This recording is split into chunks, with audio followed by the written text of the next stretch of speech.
এটা হচ্ছে Gaibandha filling station. সেটি হচ্ছে যে গাইবান্ধা যে সড়কটি রয়েছে গাইবান্ধা থেকে দারিয়াপুর এবং সুন্দরগঞ্জ সড়ক যে সেই ফিলিং স্টেশনের এই চিত্রটি। তো এইখানে যেটা বিষয়টি দেখার জন্য এসেছি, এই যে নেম প্লেটবিহীন এগুলো অকেজো গাড়ি। আরেকটা গাড়ি যদি দেখাই, এই গাড়িটা আসলে চলে কি না এটা আপনাদেরকে একটু দেখাই যদি আমি কাছ থেকে। হ্যাঁ, এটা যে সামনে দেখেন কোনো টেডলাইট কিচ্ছু নেই, কোনো হেডলাইট কিচ্ছু নেই। এই গাড়িটাও তেলের লাইনে আছে। এইখানে আরেকটা গাড়ি আছে, এটা হচ্ছে গ্যারেজের গাড়ি। এই গাড়িটা পুরোটাই গ্যারেজের গাড়ি। এটা দেখেন হেডলাইট সম্পূর্ণ ভাঙা। এই গাড়িগুলো সম্পূর্ণ সিরিয়ালে দেওয়া আছে তেলের জন্য। তাহলে যে গাড়িগুলো চলে না সেই গাড়িগুলো এখানে সিরিয়ালে দিয়ে রাখা হয়েছে। তো এই যে উদ্দেশ্যটা আমাদের পরিষ্কার হওয়া উচিত, নাহলে এই সংকটটা আসলে কখনো কাটবে না। যদি আর একটু ভালো করে দেখাই, এই যে এই গাড়ি দুটো দেখেন, এই যে এইটা একটা যেটা দেখাইলাম, আর এই যে পাশেই এই যে এইটা। কী বলবো, দুঃখের কথা বুঝছেন।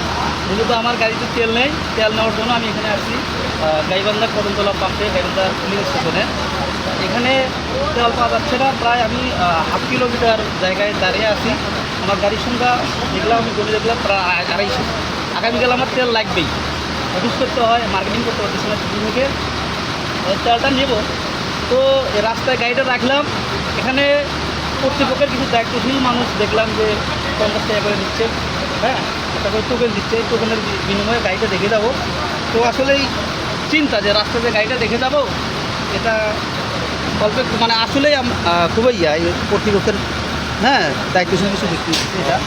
আগামীকাল আমাদের এই পাম্পে তেল দিবে, এই জন্য আমরা গাড়িগুলো এখানে রাখছি। এখানে রাত্রিবেলা তো এখানে থাকা সম্ভব না, এই জন্য এখানে কিছু স্থানীয় লোক আছে দায়িত্বে, ওদেরকে আমরা গ্যারেজ করে টাকা দিছি। ওরা এই গাড়িগুলো এখন দেখবে সারা রাত।